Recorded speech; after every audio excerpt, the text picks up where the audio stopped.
What's up, guys? We're here with Monday Night NFL football action here for Week 13. We'll take a deep dive on the Giants versus Patriots. I'll give out my favorite bets against the spread and over-under, and we're going to look at a bunch of NFL player props. Also, we're going to cover the whole NBA Monday slate, so buckle up. We have a great video for you today. Slam that like button and subscribe to the channel to make sure you keep seeing these videos every single day, and let us know what you're thinking in the comments. I personally read and answer every comment I get. Check the pinned comment throughout the day to see our favorite picks, and you should definitely check back a couple of times throughout the day to see if there are any changes with injury news coming out and player availability being confirmed.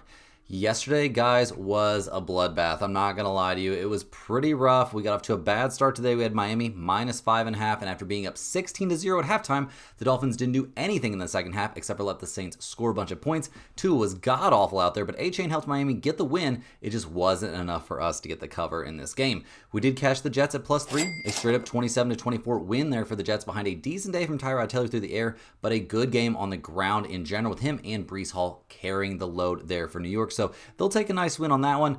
Very unfortunate stuff there in the Buccaneers game. We had them minus 3.5. We lose by the hook in this one. Tampa Bay eventually getting that 20-17 win after being up 10-3 at halftime. Baker was good, and having Bucky Irving back helped, but the defense just didn't get the stops we needed there in the second half to help us get the cover. We also had Denver. That game just finished seconds ago there at minus 6.5, and a pretty bad day from that Denver defense to let this even be close. They have a chance there at the very end of the game, can make that goal line stand to keep them out of the end zone, but then Washington goes for the 2-point conversion and does not get it. Mariota gets that pass batted down. So Denver gets the win, but we once again do not get the cover. We were on the Browns plus 5.5 as our dog of the day. Should have just went with the under on this one because the Browns couldn't hold on to the ball in their 28-6 loss there against the 49ers. Defensively, they let us down as well, not being able to stop McCaffrey or create any turnovers. Sanders actually did okay under center, but nothing special enough to keep this game close in the second half, where the Browns failed to score a single point. And we had the Colts at minus 175 there as our massive lock of the day, and they take the loss in this one despite a solid day offensively across the board. Daniel Jones played well in this game, but that Houston defense, I guess, slowed them down enough that even though CJ Stroud got picked off and the Colts won the turnover battle, we end up taking the 20-16 loss there on the Colts. So a terrible day across the board. Thankfully, the premium members did very, very well there yesterday. Even on the NFL side, our NFL handicapper did a much better job than I did. We'll dive into that here in just a second, but pretty bleak for me over here on the YouTube side, guys. We're going to do our best to have a nice little bounce back. We got a Monday night game to cover, and we got a full slate of NBA action to break down, so hopefully I can get you guys back pointed in the right direction. Although if you're a premium member, you don't need me. They were already pointed in the right direction there yesterday, but we'll cover that all here in just a bit. We've also got a giveaway to do in this video for our YouTube channel members, so let's go ahead and get after it. First up, we're going to break down that NFL Monday Night Football game between the New York Giants and the New England Patriots. The Giants come into this game only 2-10 on the season. They're fresh off that 34-27 loss at Detroit, and honestly, that was a pretty competitive game. I don't have a lot of bad stuff to say about what the Giants did. They took it into overtime before giving up that big run and losing the game, but we liked what we saw from Jameis Winston. He was okay out there. It won't be Jameis Winston under center in this one, though. It's going to be Jackson Dart. So we'll see how different things looked. Winston managed 366 passing yards there against a banged-up Lions defense, so he played well. The running game also looked okay. A total of 122 yards on 39 carries, so that all looked good. Wan'Dale Robinson had a monster performance out there, and Theo Johnson also had a big day. We'll see if any of that is replicatable here going up against a Patriots defense that is just a little bit better than what we're seeing from the Lions right now. And defensively, the Giants looked bad, gave up nearly 300 passing yards and 2 passing touchdowns to Goff. Did sack him 3 times and come with an interception, but they absolutely could not stop the run in any way, shape, or form. So that's definitely a concern in this game. It gave up 219 yards to Gibbs, 18 yards to Montgomery, and 149 passing yards there they gave up to, or receiving yards they gave up to Amon-Ra St. Brown. So not the best day there from the Giants, really across the board on defense, but offensively they looked okay. We'll see if it's an upgrade to have Jackson Dart back for this one or not.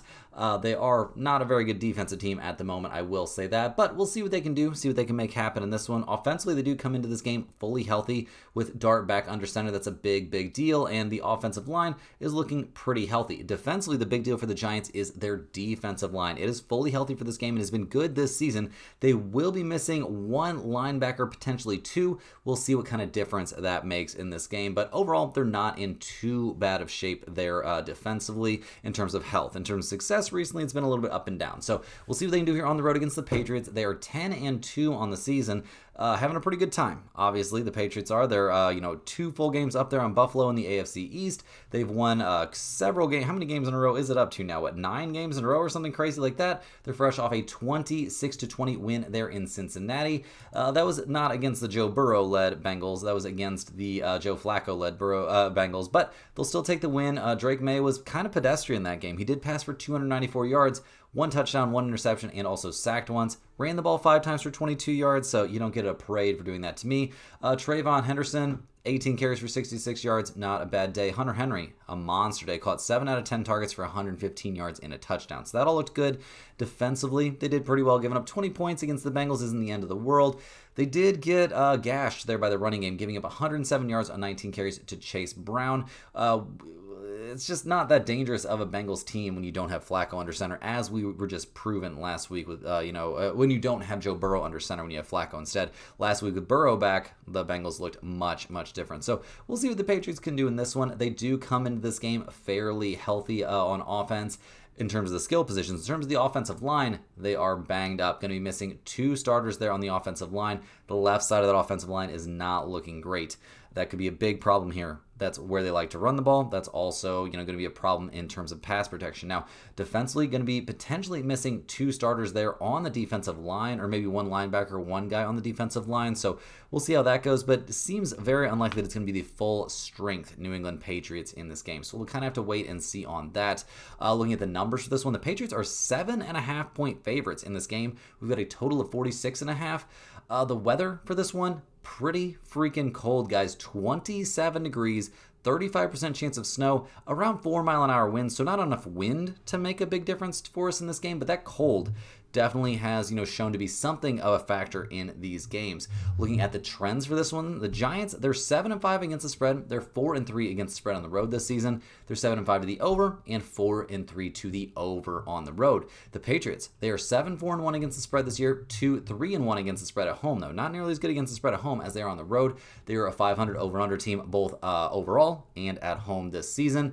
In terms of my against the spread play, guys, I will be taking the Giants here and the points, especially now that we're getting the hook. We're going to be banging on the defensive line, taking advantage of that banged up offensive line for the Patriots.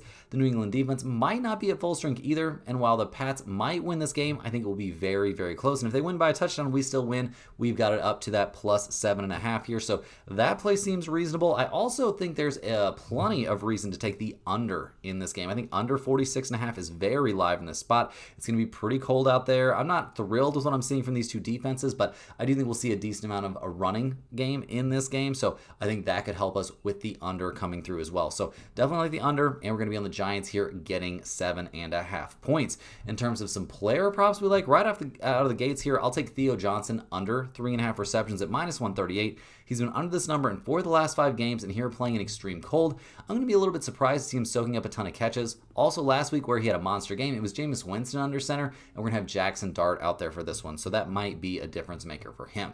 I'll also take Austin Hooper over 9.5 receiving yards here at minus 114. He's coming off a big night there in Cincinnati, catching 3 of 4 targets for 39 yards. It would be kind of crazy for me if they don't try and get him involved in this one. Even if it's a little cold out there, he could get over this number in only 1 catch. And this play, I think, has some definite value. I also like Jackson Dart to score a touchdown in this game at plus 340. He's had at least 1 rushing touchdown in each of his last 5 starts. Unless someone has talked some sense into him or that concussion scared him, I fully expect to see the same running style from him, trying to bulldoze his way into the end zone at least once. And at such a great price, this is definitely a pretty good spot to take a little flyer here on Monday Night Football. I also think Dart probably not going to throw a crazy amount of passes in this game. I'll take him under 29.5 passing attempts. He's been under this number in 3 of his last 5 starts, and in a game where both teams probably going to try and establish the run here a bit. I don't think we're going to see him throwing the ball some insane amount of times, although that play can get a little bit sketchy if we see the Giants down big early. I will also take Drake May here under 30.5 passing attempts at minus 125. He's been over this number in 3 straight weeks, but I don't think they're going to need him to go quite that nuts in this one. Also playing the cold here, maybe the Patriots will rely a little bit more on the running game, but this one, I think, has small value at best, won't be making the pinned comment. I do like Trayvon Henderson over 64.5 rushing yards here at minus 115. He's been over this number 2 of his last 3 games and 3 out of the last 5. I think we see something similar to the 18 to 19 rushing attempts he had in the last 2 games, and a good amount of success here is to be had against this Giants defense. Last but not least, I'll take Tyrone Tracy over 48.5 rushing yards at minus 115. He's been over this number in his last 3 games pretty comfortably, and while the Giants could be forced to throw the ball a little bit in this game, I still think he can make it to 50 rushing yards if they can just get him to around 15 rushing attempts. Hey guys, hopping here with a quick shout out to the sponsor of today and every day's video, and that is StumpTheSpread.com. Click the link in the description to go over there and see the top confident picks from our entire team of experienced cappers. Right now, our premium members are getting daily NBA, NHL, UFC, NFL, college football, and college basketball picks. We're coming off a massive day there on Sunday. Very profitable stuff there over on the NFL side. Very good work done just pretty much across the board. A 3-0 NBA day, cashing a big 2-unit play there on the Knicks. Very solid stuff. 2-unit play on the Knicks cashed. A half-unit pick there on the Pelicans as big underdogs, getting 14.5 points cashed. And it cashed our 1 NBA player prop. So very good news across the board over there on the premium side yesterday. And guys, you got to get over there and get in on those premium picks. Right now, it's the best time of the year to get that premium action because we are running a massive Black Friday sale, a huge discounts on every single package of picks that you can buy, and they stack. They get added on. If you're currently a member over there at StumpTheSpread.com and you know you're going to want to stay a member for longer, go ahead and add on right now because this Black Friday sale is not going to last much longer, and you're getting a massive discount, 40+% discounts. Depending on the longer period of time you buy, the bigger your discount's going to be. So this is the best time of the entire year to get in on that. There are a ton of picks coming out every single day. We've got a team of experienced cappers over there putting in a crazy amount of work, and it was great to see all that work pay off there on Sunday, guys. And also, those picks are almost always going to be different than what you see from me. I'm not the premium NFL, NCAA football, NHL handicapper over there at StumpTheSpread.com. Like I said, we've got a team of experts. Every single one has over a decade's worth of experience, and they're putting in a ton of work on those plays. And looking at the results, went 1-1, but still showed some profit over there on the NHL side, cashing a 1-unit play, but breaking out on a half-unit underplay. On the NFL side, got very unlucky to not cash that under there on that Denver-Washington Sunday Night Football game, but cashed a massive 4-unit play there on the 49ers money line, cashed a unit and a half there, or more than a unit and a half there on the Jets because we had them +3 there on the spread for 1 unit, and a money line play on the Jets. Very sharp work by our NFL handicapper to get a half unit down on that. Unfortunately, the Colts did burn us on the premium side as well, but the under there in that Cleveland 49ers game came through. The Dolphins -3.5 as a 2-unit play cashed as well. And then on the NBA side, the Pelicans +14.5 cashed. The Knicks -7.5 are a 2-unit play, the biggest NBA play so far this season. That one came through particularly easy. Mitchell also cashed his over 10.5 points there as a half-unit play on our NBA prop of the day, and that was a pretty easy cash too. I think he had 17 or 18 points in that one. On the college basketball side, a little bit of unfortunate stuff, but we did cash our 2 biggest plays there. Had 5 plays. Chattanooga let us down. Florida Atlantic let us down, but Bakersfield +11 as a 3/4 of a unit play cashed. St. Joseph bricked out, but Vermont +6.5 came through as a 3/4 of a unit play there as well. So pretty close to a break-even day there on college basketball, despite going only 2-3. But overall, the entire day on the premium side, a massive winner. So you certainly need to be getting over to StumpTheSpread.com and getting in on that if you're interested. Also, lots of free stuff over there. We've got our free to use bet size calculator. We've got our free picks that are posted over there every single day under the free picks tab. And we have our free email newsletter. It's a fantastic resource, guys. We cashed a ton of NFL props that we sent out yesterday in the email. They'll be up on screen right now. So you certainly want to get on that free email. Tons of great information on that every single day and every single week there on NFL Sunday. But there's free picks in it every single day. Could be college basketball, could be NFL, could be anything across the main sports that are going on at any given time. Also, lots of great information on niche sports betting like golf, NASCAR, tennis, crazy stuff like that. Parlays are included in those emails as well. So it's a fantastic resource. You definitely got to get on there. It's very easy to sign up. You just click the link in the description or type StumpTheSpread.com into your browser of choice. Click that little green login button at the top right-hand corner of your screen. That'll prompt you to set up a free account. They'll ask you for your name and your email address. That is it. You'll get 1 email straight to your inbox every single day with tons of great sports betting information. So you definitely want to take advantage of that and get over to StumpTheSpread.com and get in on that Black Friday pricing, guys. It's the best time of the year to get in on, just to get in on the premium action just in general.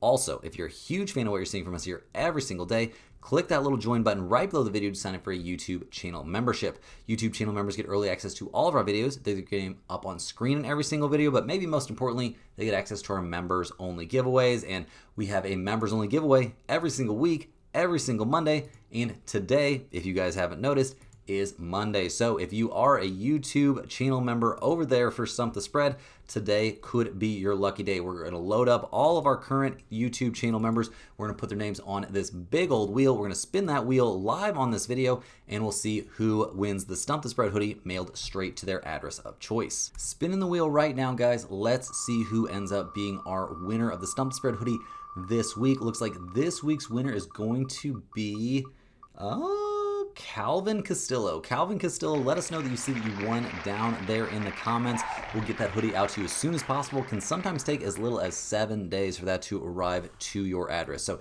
definitely let us know that you see you won. And if you want to become a YouTube channel member, if you want to be part of these giveaways in the future, get down there, click that little join button right below the video. That's how you sign up. But now, guys, let's go ahead and dive back in. We actually have the entire NBA basketball slate still to cover, so lots more sports betting action coming at you. And first up, we're going to be taking a look at the Atlanta Hawks as they go on the road here to take on the Detroit Pistons. The Hawks come into this game fresh off an insane double overtime loss or win there over the Philadelphia 76ers. A crazy 42-34 game.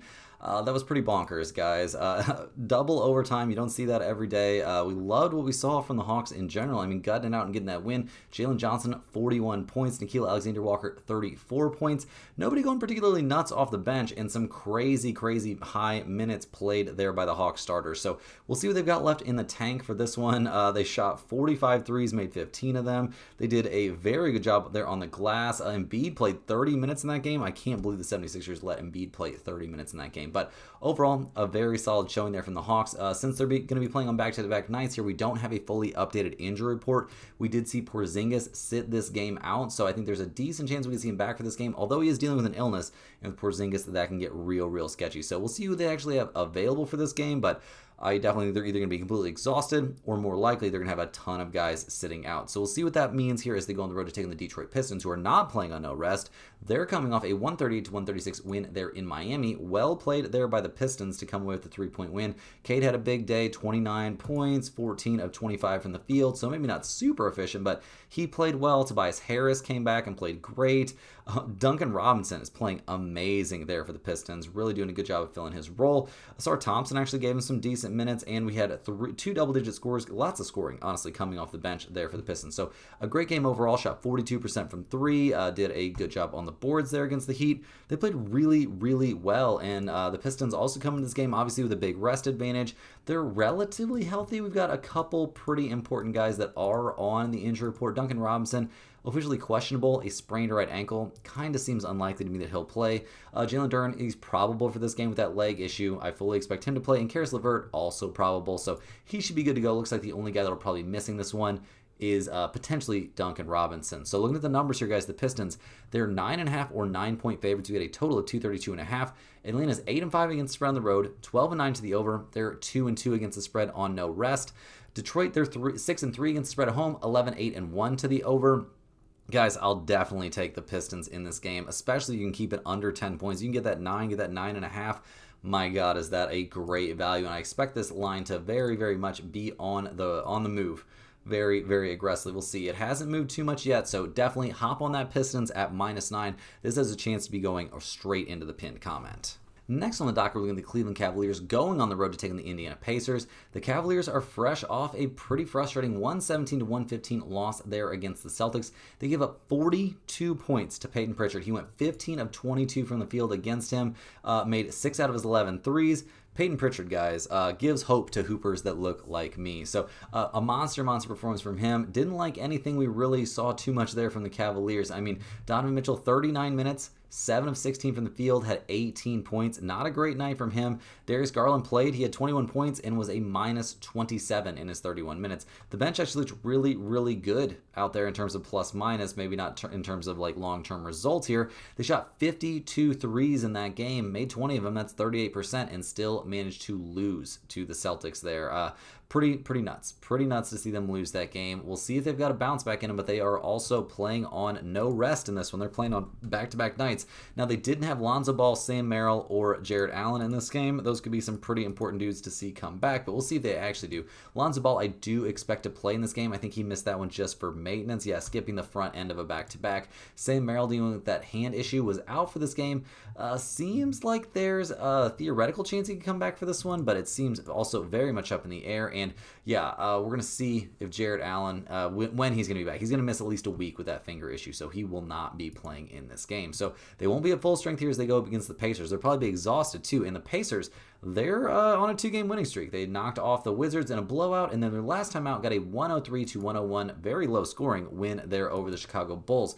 We liked a lot of what we saw from the Pacers in that game. Siakam had 24 points and was a plus 22, has really stepped up and become the leader of this team with Halliburton out. He was honestly kind of the leader of the team with Halliburton in there too, but Isaiah Jackson, a big game there off the bench. As a team, they won this one despite shooting only 13 of 41 from 3, only got 11 free throws in the game, held things pretty much even on the boards, and just a very, very solid win there from a Pacers team that's still playing with a lot of pride, even though their season is, not looking so hot. They come into this game very healthy as well. Obviously, Obi Toppin not back or anything like that, but pretty healthy. McConnell's ready to come off the bench. We like seeing, Nembhard, Shepard, Mathurin, Siakam all ready to go. So they're getting 5.5 points at home in this game. There's a total of 233.5 in this one. Cleveland, they're only 3-6 against the spread on the road this year. They're 12-9 to the under. They're 1-3 against the spread playing on no rest. And Donovan Mitchell played a crazy amount of minutes in his last one. The Pacers, they're 7-3 against the spread at home. They're 13-7 to the under. The Pacers getting 5.5 points, guys, could be our dog of the day here today. They've got a huge rest advantage here over a very tired Cavaliers team. They've been playing really well, the Pacers have recently, and with the Cavaliers probably going to be missing quite a few guys, I think this is a great spot to back the Pacers here, getting points. I think they could maybe even be live to win this game straight up. Next on the dock, we're looking at the Milwaukee Bucks going on the road to take on the Washington Wizards. The Bucks are 9-12 on the season. They're fresh off a 116-99 win there over the Nets, but things have not been great there in Milwaukee. We got Giannis talking about him wanting to be somewhere he can win. Well, you did win here against Brooklyn. He ended up with 29 points in 19 minutes. He was a plus 27. Crazy work there from Giannis. Miles Turner, he continues to be very pedestrian for his new team. Kuzma, 11 points off the bench, 13 off the bench from Bobby Portis. They shot 41% from 3. This was a walkover win there for the Bucks, but how happy can you be when those walkover wins are only coming against teams like the Brooklyn Nets? So we'll see what they can do in this game. They do come into this one with a normal amount of rest. The injury report looks clean for them. Giannis, as always, is on there. He's doing, injury management. He's probable for this game. So we'll see if he plays. Seems likely that he will, especially against a team like the Wizards, who are 2-16 on the year. They're fresh off of getting blown out there by the Pacers. Not a game where Washington even seemed to try. They were, I guess, within 6 points there after the first quarter, but in the fourth quarter, they really just got destroyed. Middleton played, looked okay in only 26 minutes. They're playing their better players, very small minutes loads. I mean, I guess Sarr did play 33 minutes. He looked really good.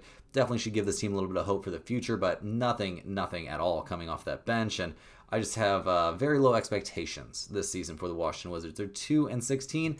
Seems like they are going to continue to struggle. That would be my guess about how things are going to continue to go for the Wizards. Now, they come into this game relatively healthy-ish, I guess. I mean, Corey Kispert, Trey Johnson, both going to be out, so the bench won't be at full strength. Sarr is questionable for this game, a right abductor injury. I think they're going to look to hold him out of as many games as they reasonably can this season, although you would think it would be beneficial for a 20-year-old to be playing.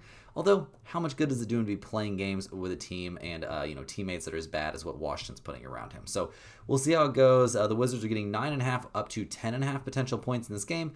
A total of 234 in this one. Milwaukee, they're 3-6 against the spread on the road, 11-10 to the under. Washington's 1-6 against the spread at home this season. They're 11-7 to the over.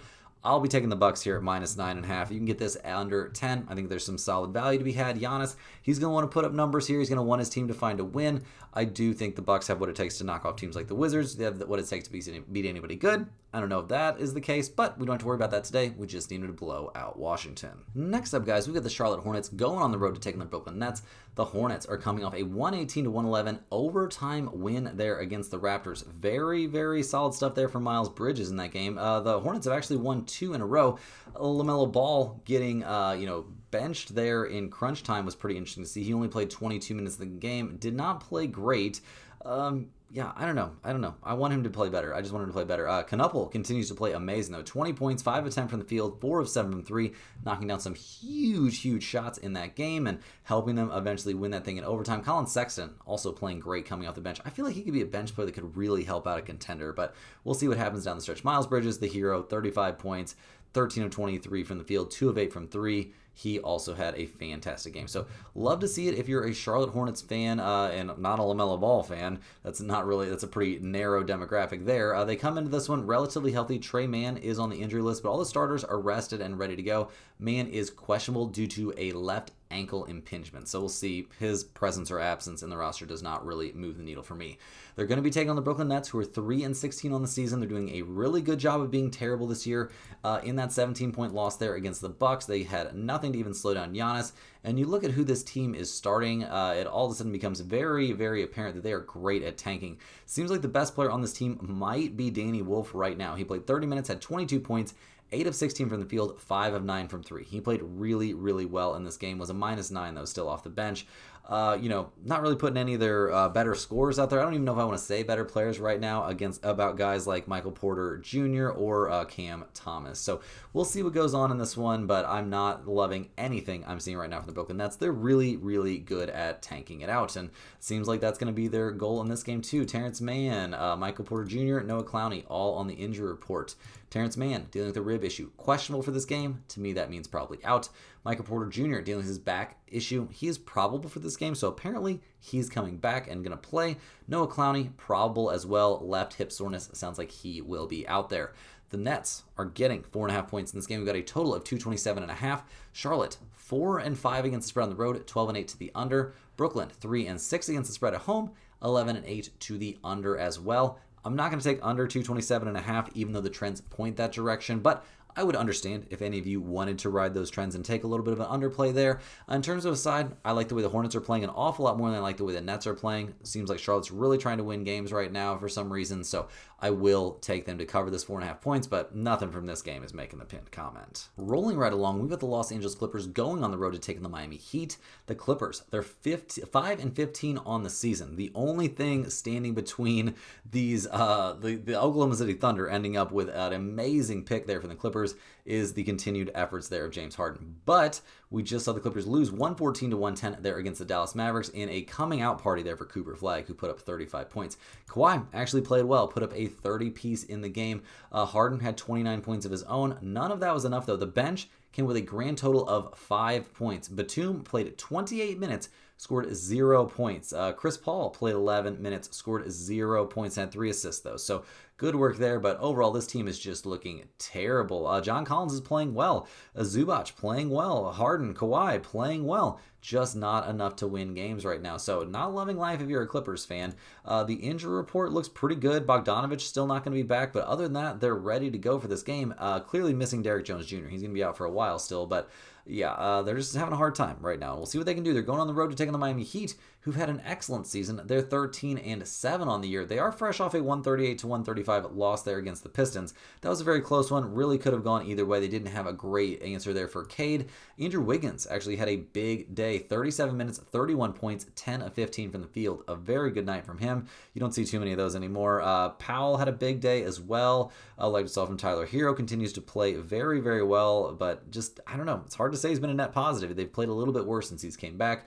Kel Elware getting 22 minutes off the bench is, to me, absolutely insane. He should be getting more points. Honestly, the better he plays, the more theoretically available Bam could be on the trade market, although I don't think trading away Bam would really be the Miami Heat way to do things. So we'll see what goes on with the Heat in this one. Their injury report looks very good coming in this game. Jaime Jaquez Jr. is on there.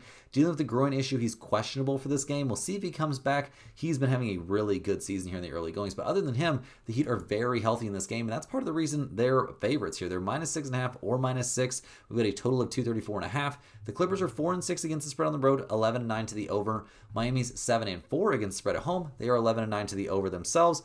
You could think about over in this game, I suppose. I'm not too interested in that. In terms of a side, there's a part of me that thinks the Clippers can keep this thing close, but the depth that Miami has, I think, is going to be a huge, huge problem here for the Clippers. So I'm going to lean just a hair towards the Heat at home at -6, but nothing from this thing has enough. I don't have enough confidence in this to put it in the pinned comment. Rolling along here, guys, we got the Chicago Bulls going on the road to take on the Orlando Magic. The Bulls were a great story in the early portion of the season, but they've now now lost 3 in a row. They've fallen to 9-10. They just lost a last-second jumper there from Pascal Siakam, sunk them there in that 103-101 loss against the Pacers. And we've seen a lot of guys maybe take some steps back. Buzelis played 34 minutes, only had 8 points there against the Pacers.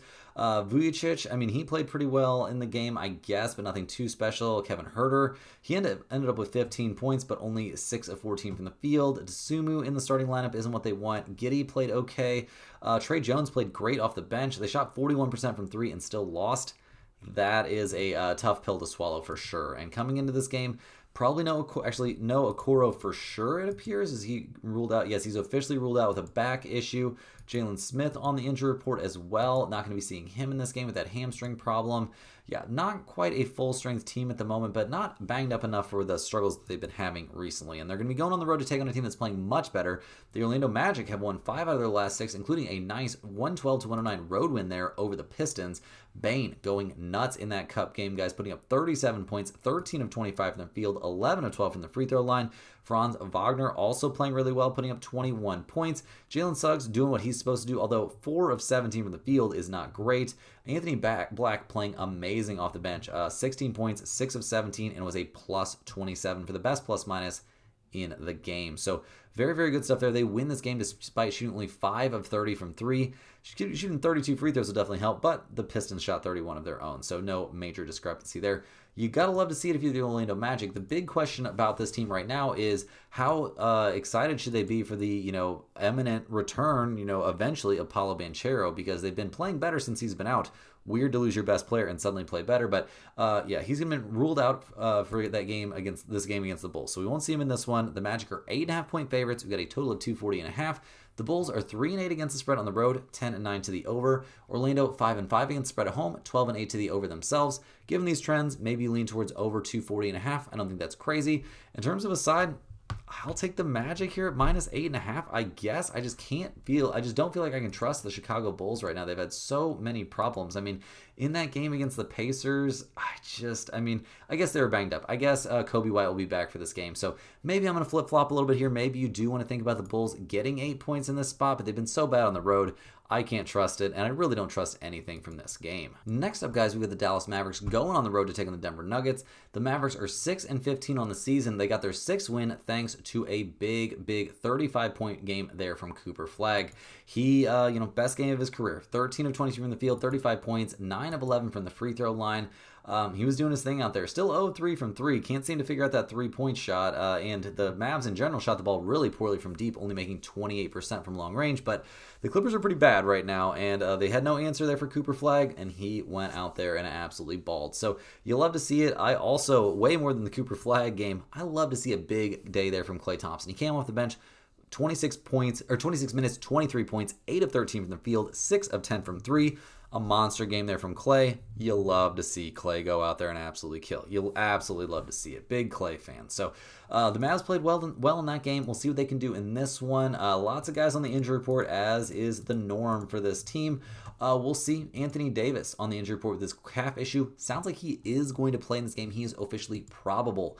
PJ Washington with his ankle issue is questionable. Gafford dealing with an ankle issue. Sounds like he will not be playing in this game. So we'll see what they can do here against the Nuggets. They're fresh off a 130-112 win there in Phoenix. A nice little bounce back for them after a tough loss there against the Spurs.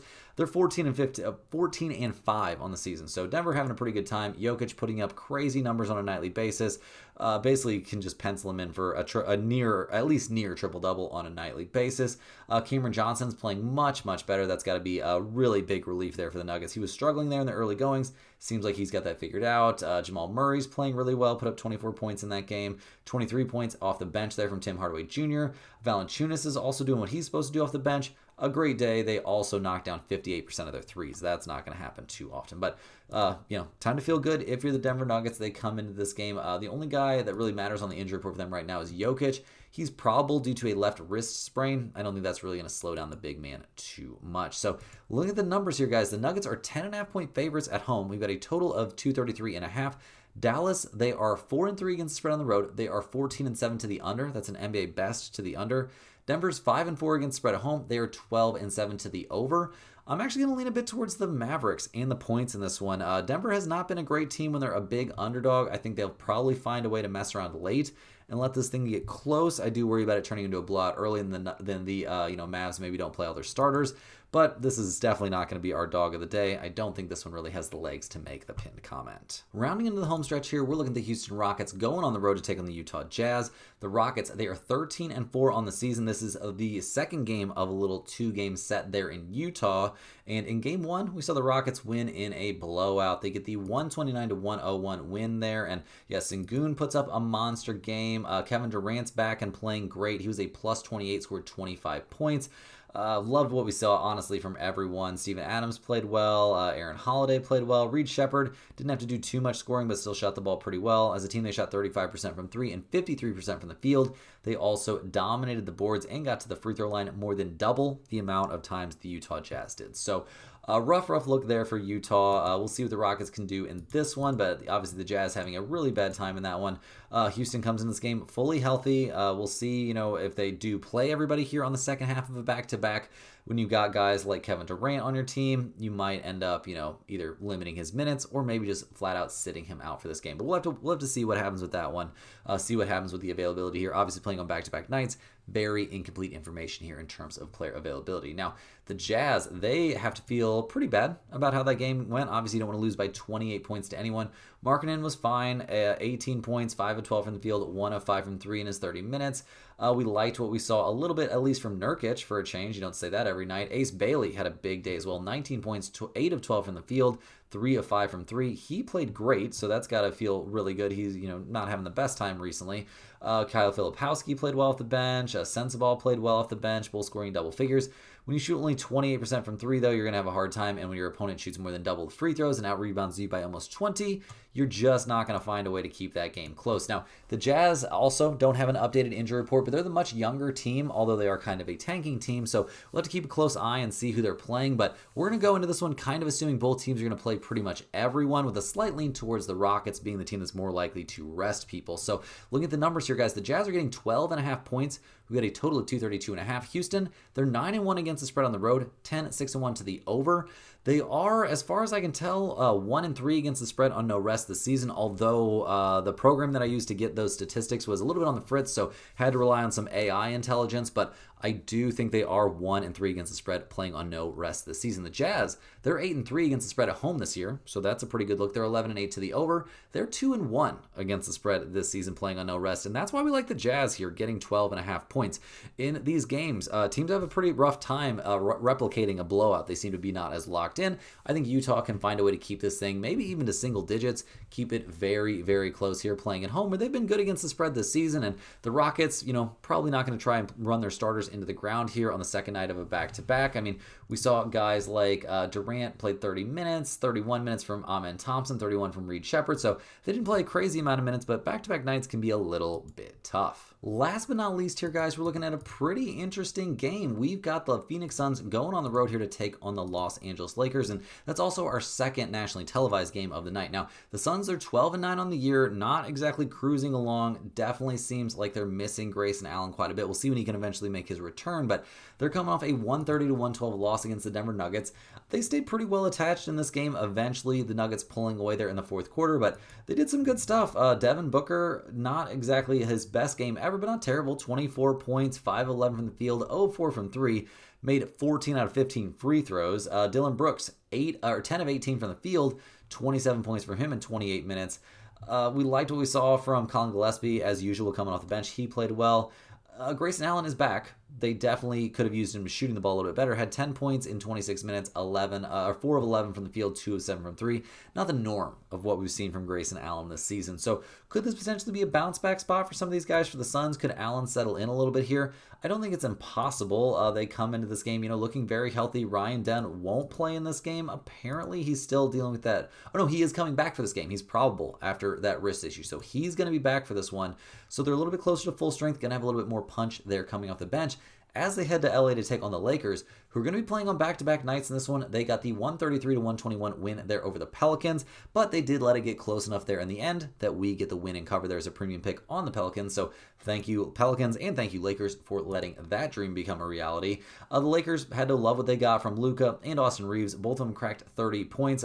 Reeves had 33, Luka had 34. Both shot the ball pretty well and got to the free throw line a ton. Ayton played great in his 27 minutes, had 22 points and 12 boards, went 8 of 8 from the free throw line. Maxi Kleber played well off the bench, being a plus 14 is not a bad look. Jake LaRavia playing well off the bench as well. Dalton Connect getting some good minutes off the bench. And Jackson Hayes, 21 minutes, 8 points, 6 boards, 2 assists. Very good work from him.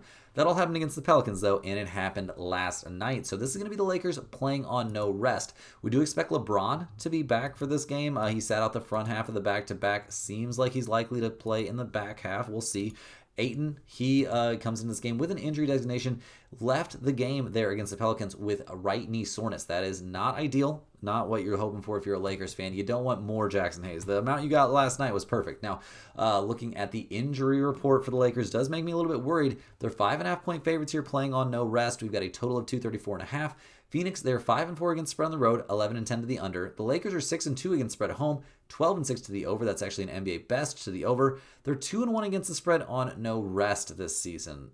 In general, though, guys, I like the Suns here getting 5.5 points. I think they can make this a real game here against the Lakers, who aren't going to be at full strength. I don't think we're going to see Luka be at 1,000% for this game. I don't think we're going to see Austin Reeves be at 1,000% for this game. LeBron coming back and being at full strength is kind of a big deal. I think there's a good chance Ayton misses this game, though, and that definitely hurts. So I will be taking the Suns here, getting 5.5 points in a bit of a bounce back spot for them. Guys, that's all the games we have here for today. Hit that like button for good luck on all of your bets. Subscribe to the channel if you're new around here, and let me know in the comments any questions you have on today's slate.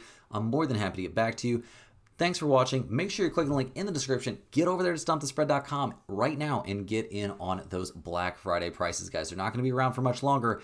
Definitely got to hop on board now while you've got the chance, or just add on to your current membership now while you have the chance. It's the cheapest it's going to be all year long. Check out everything else there over at stumpthespread.com as well. All the free stuff is great. Get on that email newsletter as well. And we'll see you guys right back here tomorrow, same time, same place, for more sports betting action.